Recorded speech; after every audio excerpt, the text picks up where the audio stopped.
জেদ থাকলে সব সম্ভব, জেদ না থাকলে শেষ হয়ে যাবে জীবন। জীবনে সাফল্য বা ব্যর্থতার মূল চাবিকাঠি হলো জেদ।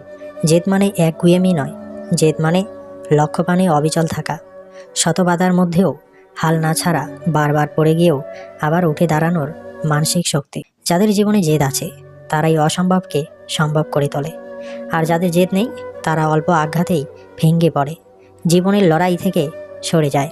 মানুষের জীবন কখনোই সরল পথে চলে না। প্রতিটি মানুষের জীবনেই দুঃখ, ব্যর্থতা, অপমান আর হতাশা আসে, কিন্তু পার্থক্য তৈরি করে একটি জিনিস, জেদ। একই পরিস্থিতিতে একজন মানুষ হাল ছেড়ে দেয় আর অন্যজন দাঁতে দাঁত চেপে লড়াই চালিয়ে যায়। শেষ পর্যন্ত জয়ী হয় সেই মানুষটি যার ভিতরে জেদ আছে। জেদ না থাকলে জীবন থেমে যায়, স্বপ্ন দেখা বন্ধ হয়ে যায়। মানুষ তখন বলে, আমার দ্বারা হবে না, ভাগ্যে নেই, সময় খারাপ। আসলে এইসব অজুহাতের আড়ালে লুকিয়ে থাকে জেদের অভাব। কারণ যে মানুষ জেদি সে কখনো অজুহাত খোঁজে না, সে উপায় খোঁজে। তার কাছে সমস্যা মানে থেমে যাওয়ার কারণ নয়, বরং আরও শক্ত হয়ে ওঠার সুযোগ। ইতিহাসের পাতায় তাকালেই দেখা যায়, যারা আজ মহৎ তারা কেউ সহজ জীবন পায়নি। কেউ দারিদ্র্যের সঙ্গে লড়ছে, কেউ সমাজের অবহেলা সহ করেছে, কেউ বারবার ব্যর্থ হয়েছে, কিন্তু তারা কেউ থেমে যায়নি।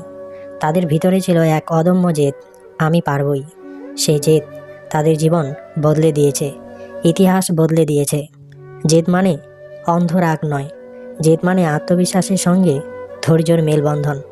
অনেক সময় ফল আসতে দেরি হয়, কষ্ট দীর্ঘ হয়, কিন্তু জেদি মানুষ জানে পরিশ্রম কখনো বেথা যায় না। সে আজ না হোক, কাল না হোক, একদিন ঠিক পৌঁছবেই। এ বিশ্বাসেই তাকে এগিয়ে নিয়ে যায়। আজকের সমাজে সবচেয়ে বড় সমস্যা হলো মানুষ খুব তাড়াতাড়ি হাল ছেড়ে দেয়।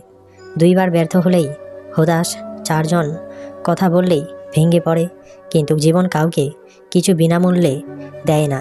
জীবন পরীক্ষা নেই, আর সেই পরীক্ষায় পাশ করতে হলে দরকার জেদ। জেদ ছাড়া প্রতিভা অর্থহীন, শিক্ষা অসম্পূর্ণ, স্বপ্ন মূল্যহীন। জেদ না থাকলে জীবন শুধু বেঁচে থাকা হয়ে যায়, বাঁচা হয়ে ওঠে না। তখন মানুষ নিজের সামর্থ্যের চেয়ে ছোট হয়ে বাঁচে, ভিতরের আগুন নেভে যায়।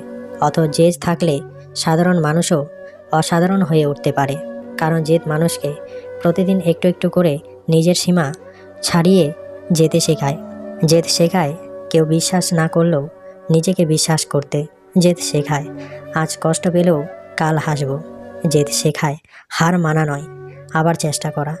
জীবনে যত বড় লক্ষ্যই হোক না কেন, জেদ থাকলে ধীরে হলেও সেই লক্ষ্য পূরণ করা সম্ভব। সবচেয়ে সুন্দর বিষয় হলো জেদ জন্মগত নয়, জেদ তৈরি করা যায়। প্রতিদিন নিজেকে একটু শক্ত করা, ব্যর্থতাকে শিক্ষা হিসাবে নেওয়া, আর নিজের স্বপ্নকে আঁকড়ে ধরা, এই অভ্যাসগুলোই ধীরে ধীরে মানুষকে জেদি করে তোলে। শেষ কথা একটাই, জেদ থাকলে সব সম্ভব হতে পারে, আর জেদ না থাকলে জীবন ধীরে ধীরে শেষ হয়ে যায়। স্বপ্ন মরতে থাকে, আত্মবিশ্বাস ভেঙে পড়ে। তাই পরিস্থিতি যতই কঠিন হোক, মানুষ যতই অবহেলা করুক, নিজের জেদকে বাঁচিয়ে রাখুন। কারণ আপনার জেদেই একদিন আপনার পরিচয় হবে, আপনার সাফল্যের গল্প লিখবে, আর আপনাকে এমন এক জায়গায় নিয়ে যাবে যেখানে আপনি নিজেই নিজেকে নিয়ে গর্ব করবেন। তো বন্ধুরা, আজকে এই পর্যন্তই। ভিডিওটি ভালো লাগলে একটি লাইক দিয়ে চ্যানেলটি সাবস্ক্রাইব করবেন। ধন্যবাদ সকলকে।